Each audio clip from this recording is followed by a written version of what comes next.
Dak Prescott missed a huge chunk of 2022, but still was able to come back and throw 23 touchdowns for the Cowboys in a top 5 passing offense yet again. 21-12 in 3 seasons with Mike McCarthy now as the head coach. He will now have Mike McCarthy calling the plays after the departure of Kellen Moore. Dak's thoughts on that this week. I'm a guy that's excited for what's next. Always optimistic. Know Mike's history and calling the plays, has had a lot of success. So excited for that. I know he's excited to get back into it, to dive into it, to be able to call the plays and just to be so engaged. And so it's a change, but it's going to be good. Back now with Mark Ross and Brian Baldinger. Mark, so Mike McCarthy's calling the plays now. How much does that change the offense in Dallas?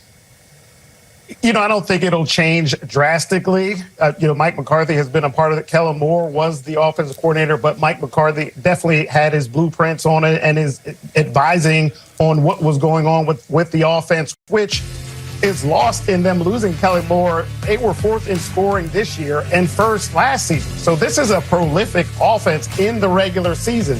So it's not as if they were a poor offense and you're switching coordinators or play callers to make it better.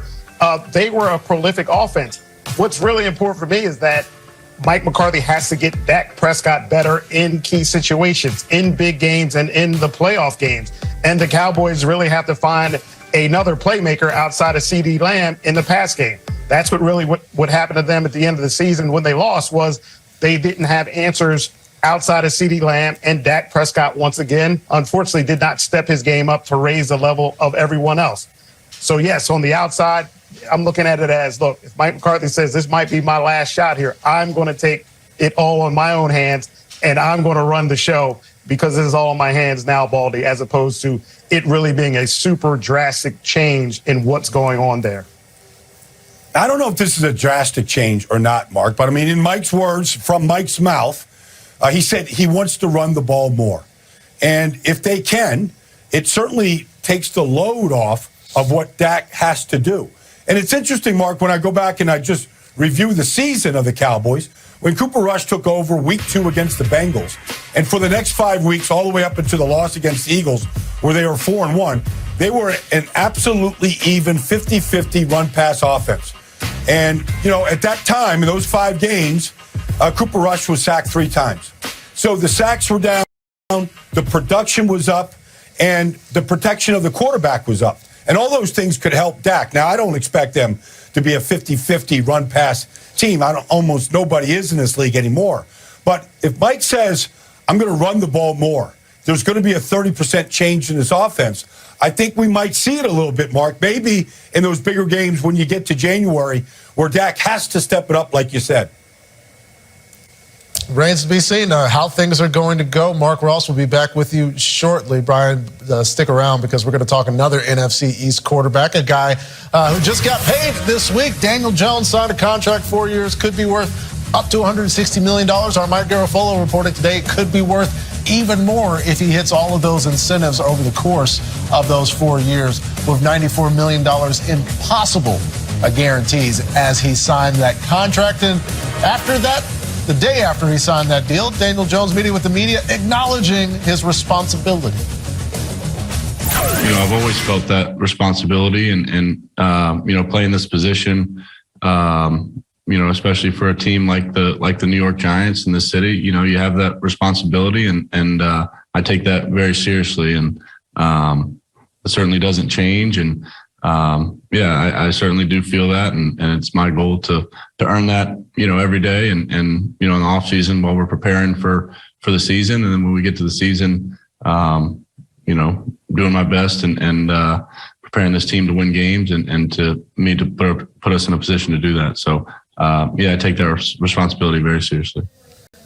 Judy Batista back with us along with Brian Baldinger. Judy, we heard Daniel Jones talk about that responsibility. A lot of that responsibility has included, through a large portion of his career, handing the ball off to Saquon Barkley. And now if Saquon's back on this franchise tag, it looks like they will get a chance to do just that. Yeah, and actually Daniel Jones spent some time on that Zoom talking about how important Saquon Barkley is to him, not just as a teammate, but also just as a personal friend, and how happy he was that they would be together going forward. As for the Giants' point of view, they would like to get Saquon under a multi-year deal. He is on the franchise tag. They had talks during the season that didn't really go anywhere. The feeling at that time was that the Giants were probably offering something above $12 million a year, and that was turned down.